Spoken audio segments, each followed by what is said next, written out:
Hi, it's Dr. Myers, and welcome to my video on inflation.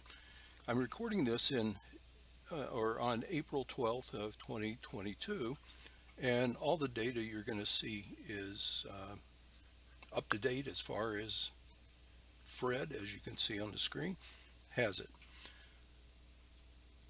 So inflation right now is kind of raging across the country, and there's a lot of reasons being given as to why it exists.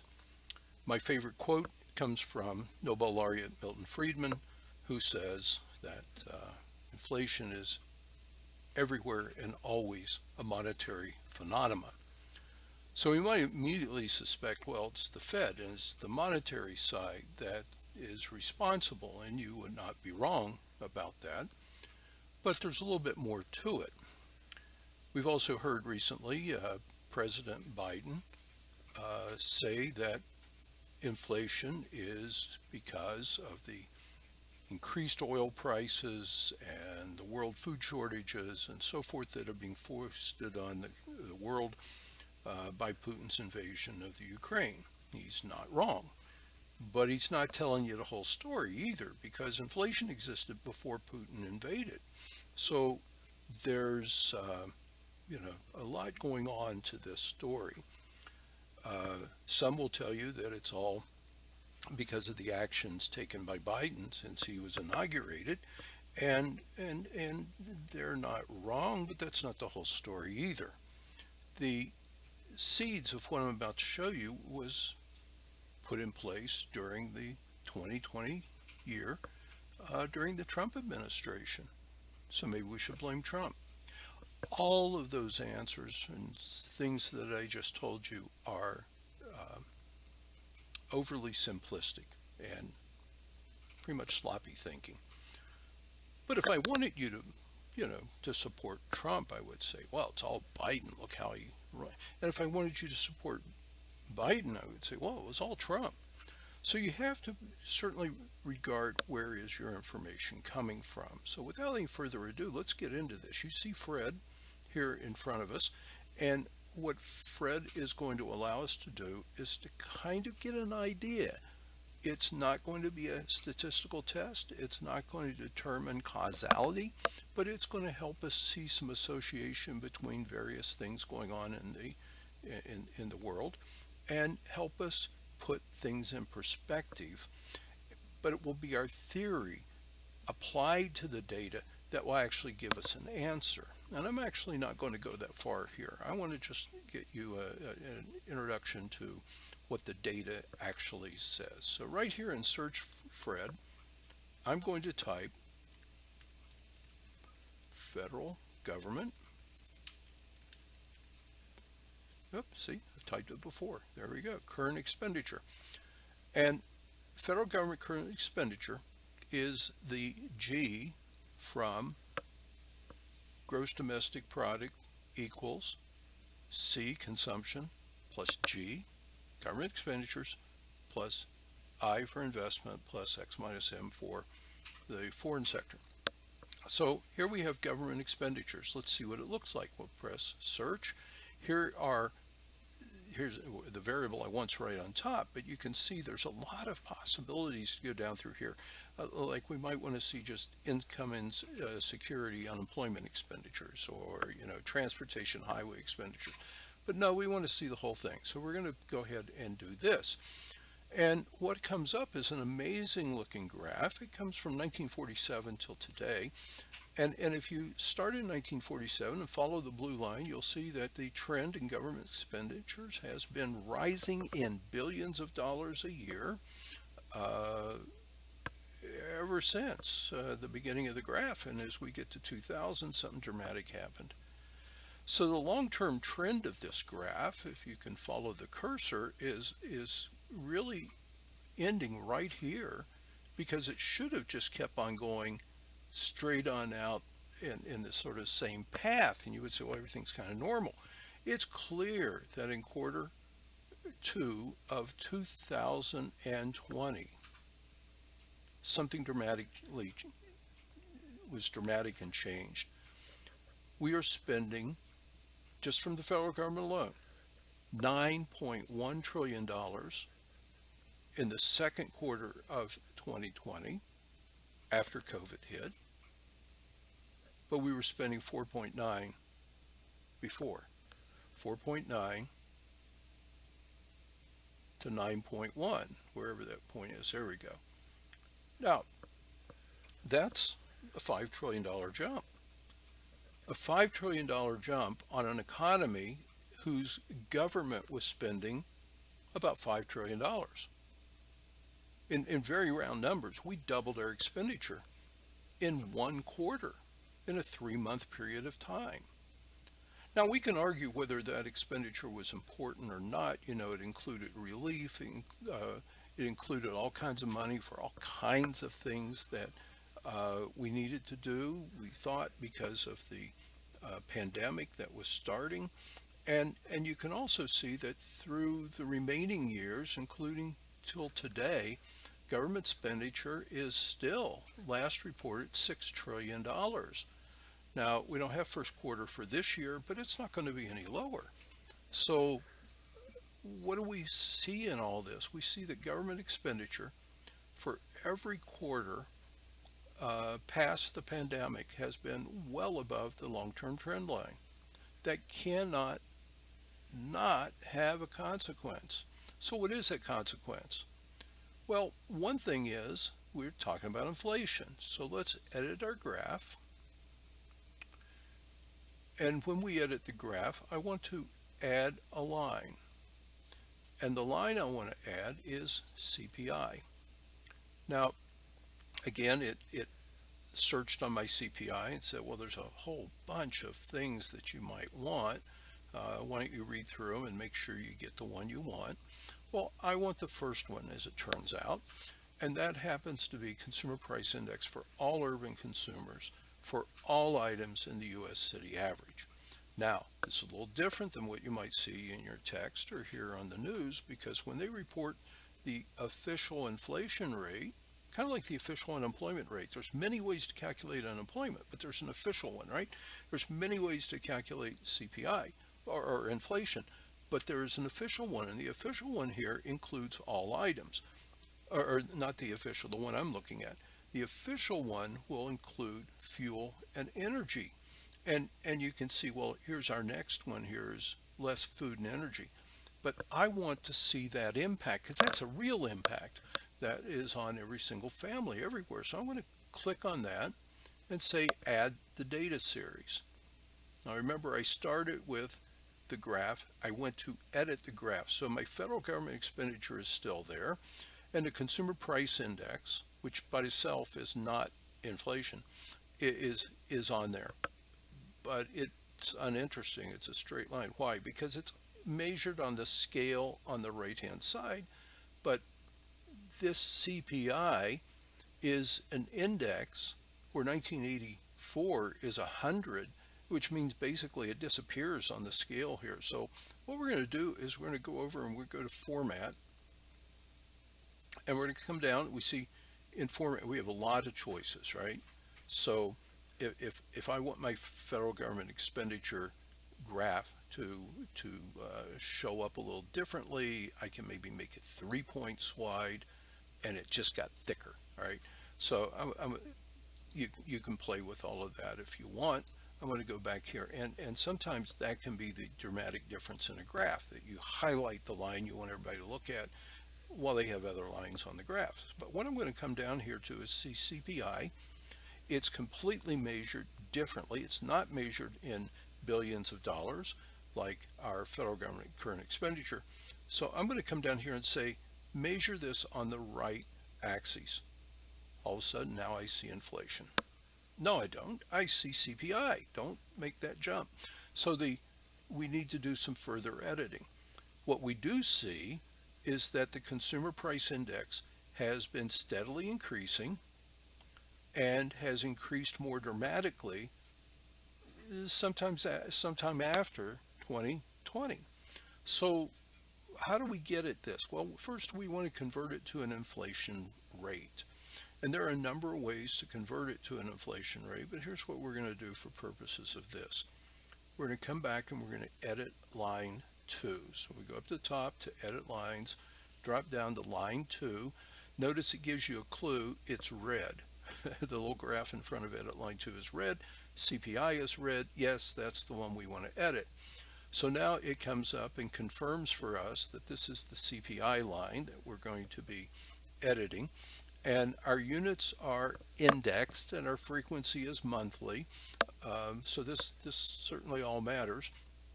And what I want to do is I want to look and see what kind of transformation can I make on CPI to get us to inflation. So I could do just a change in the index. I could do a change in the index from a year ago. I can do a percentage change from a year ago. I can do a lot of these things.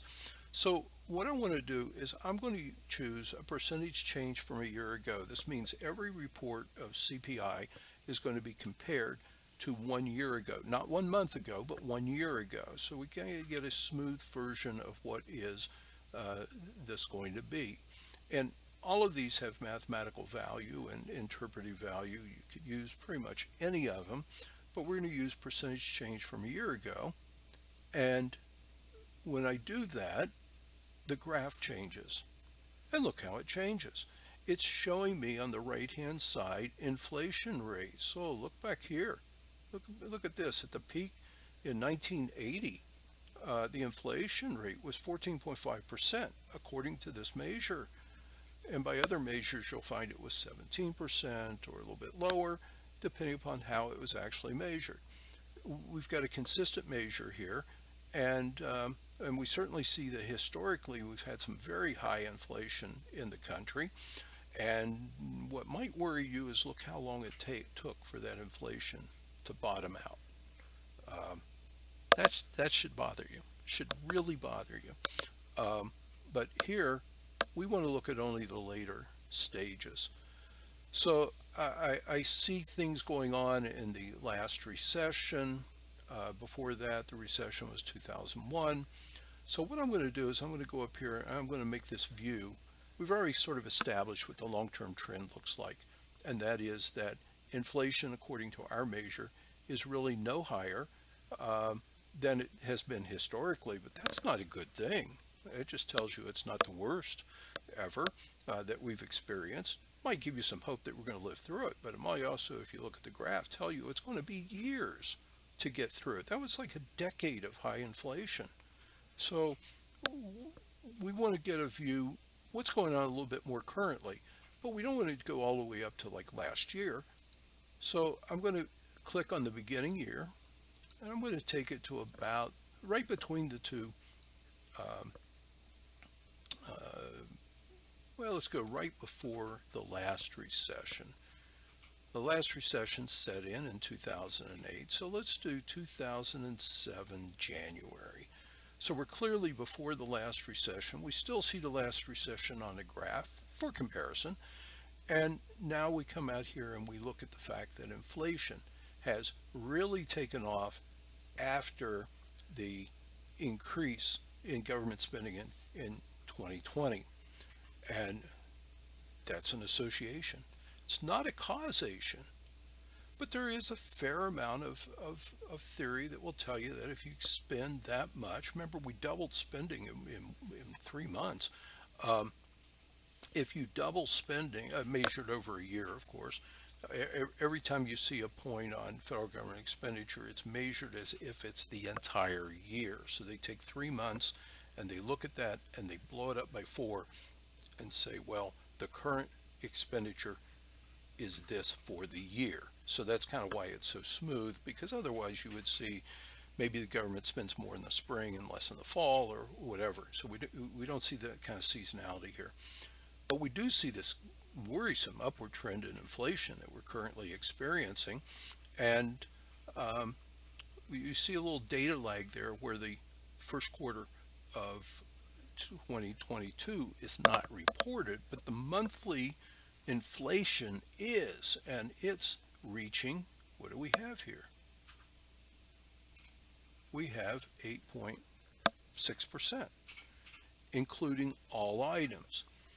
Is fuel and food more volatile?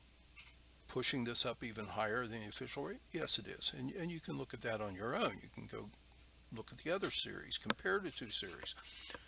But there's another thing I want to bring out. We just finished a chapter on the monetary part. I told you about inflation being a monetary phenomenon. So let's go back and edit our graph one more time. And this time I'm going to add a line. Now the danger with adding a line is if it doesn't match the left-hand side axis or the right-hand side axis, you don't get any information. So you have to find a way to put them together. As it turns out, I don't have to worry about this. As you will see, I'm going to type in M2. M2 is measured monthly in billions of dollars, is seasonally adjusted. It's our money supply. All right, one measure of our money supply. Now I could go down, I could do real money supply, I could do all that. I'm not worried about those nuances. So let's add the data series. And does it show up? Well, yes, it does. So what do we see here? We see rising inflation. It looks like inflation went way down, but if you look at the axes, it actually hasn't. It's still quite high. And in fact, the right-hand side axis, if we could change that to where the maximum was like 15, it would look even more dramatic, and you could do that. But I got enough information here at the moment. And I'm going to go back to format and go down to my line 3, and I want to make this really heavy. I want to make it 4. And that's just so you can see it. Now, if you're doing this for publication and you wanted the green line to be underneath and the blue line on top, you have to reorder these. You just have to put them in a different order. But I'm not going to worry about that at the moment. What do I see? I see inflation taking off in 2020, and I see the money supply going way above the trend line from the beginning. Here's money supply, and it's like here's a high point, and what do we have? It's 13.2 trillion. So when we get out here, what do we see at the height? 18.3 trillion. That's $5 trillion. Isn't that interesting? It's $5 trillion. It's exactly what government expended in 2020. Where do we get the money to do the government spending? We say it comes from taxpayers. Well, the point is taxpayers are tapped out. We go into debt. We borrow it. How do we borrow it? We sell bonds and those sort of things. You've seen that in the chapter. Well, what if the government just monetizes the debt? What does that fancy word mean? It means that we didn't really sell bonds. The Federal Reserve gave money to the government in exchange for this and that, right? Or a profit-making institution. They give money to the government to cover the government's expenditures. And that's what you see. Now, will the Fed sell the securities from the federal government? Well, sure, if they can, they will. And who will they sell it to? People in the U.S.? Yes. People overseas? Yes. People in China? Yes. People in Russia? Yes. Whoever can come and buy, unless they've been sanctioned or something. And what we see here clearly is a link between the monetarization of the debt, which came about because government Government spent money well in excess, double of what they were already spending, and that money had to come from someplace. And the price to be paid is inflation. Let's go back and redo our graph again, just because when we added the line, it reset. And we'll go here to, I think we chose 2007, January. Now the representation is even more dramatic. We have the last recession for contrast, and we see there was a lot of monetarization in the last recession. In fact, you'll find tons of research on that. Hey, everybody said it was too excessive. Well, if that was excessive, what are we going through now? I hope this has been helpful. I hope it gives you a really good idea of how government spending can lead to inflation, and gives you a better understanding of what you're going through. And finally, if you are working on Module 15A, I hope I've helped you figure out how to make better graphs. Thank you.